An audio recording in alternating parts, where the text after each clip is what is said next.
Alright, package has arrived. So ito na yung SJ4000 Action Cam. I just brought it from Shopee and was delivered by JT Express. So, unbox na natin.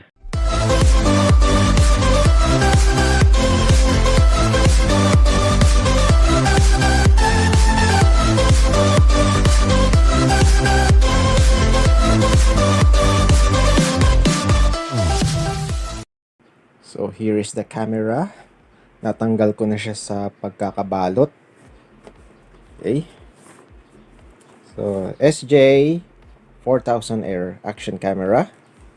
So 4K, 30 FPS, interpolated. Meron din siyang Wi-Fi and meron siyang 30 meter water resistant. Right? Let's open this. Let's see kung ano yung mga nasa loob nito. Okay, first we have the camera itself. Ayan. So, meron siyang plastic cover. Hindi ko muna tatanggalin to. So, check natin. So, release.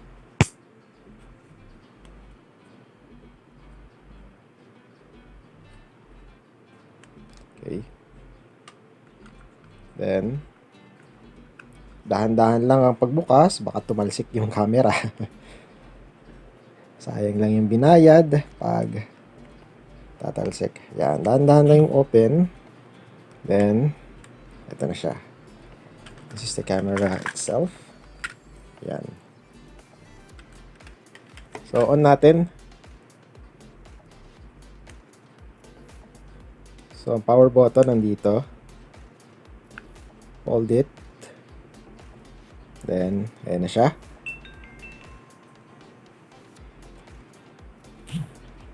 Alright. So, now, malinaw naman yung camera. Alright. Settings. Settings. Nandito rin settings niya. So, set for the settings. Yan. Isa pa. Display back yan. Ito, settings. Ayan. Okay. Ayan. Press okay kung dun sa kung gusto nyo ayusin yung video. For camera. Ayan. Then, settings ng yung action camera. And other settings. Then, exit. Right? Next one, itong nasa package. Ano yung mga nakalagay dito? Right? So, ito yung mga mount.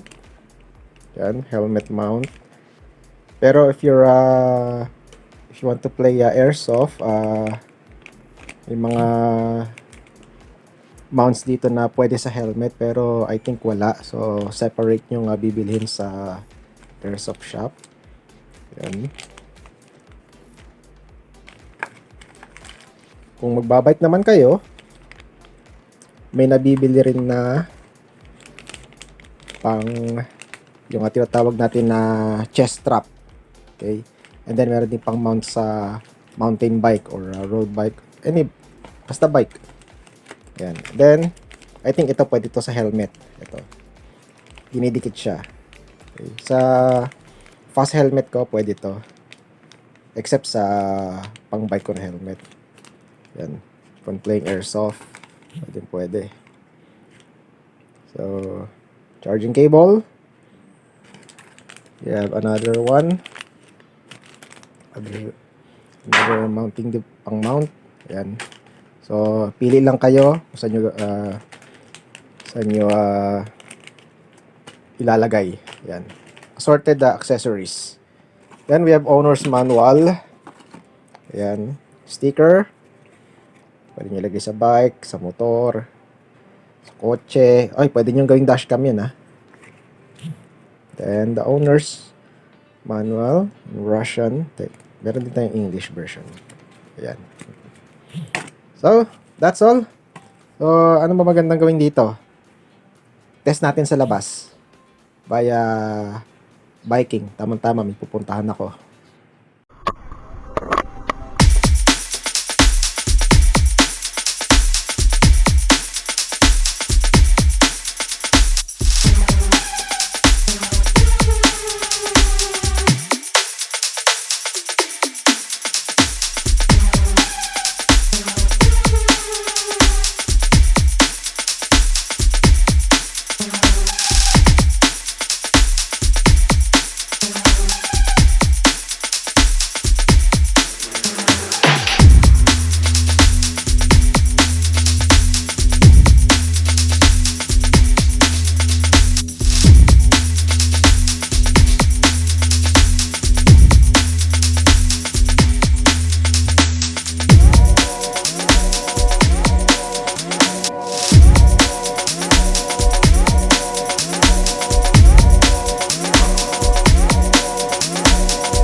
Okay, goods itong nabili ko for the price of 2,000 including the delivery fee. And what's more, malinaw yung kanyang resolution, and also maganda siya gamitin lalo na if you're playing airsoft or having an outdoor cycling. And may nakalimutan akong banggitin, meron siyang lagayan ng micro SD sa gilid. Yan. So, pwede siya lagyan ng 32 gig or 62. I don't know kung 128 gigabyte kung kaya niyang i-accommodate.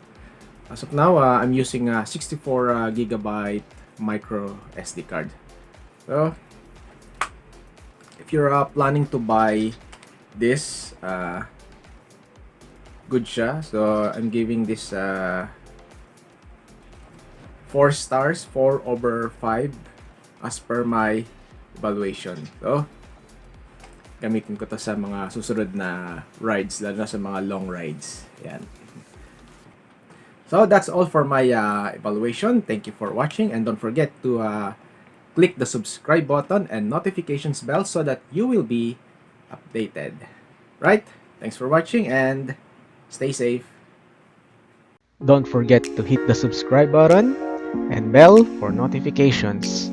And also, like us on Facebook, The Hobbyist Artist. Thanks for watching.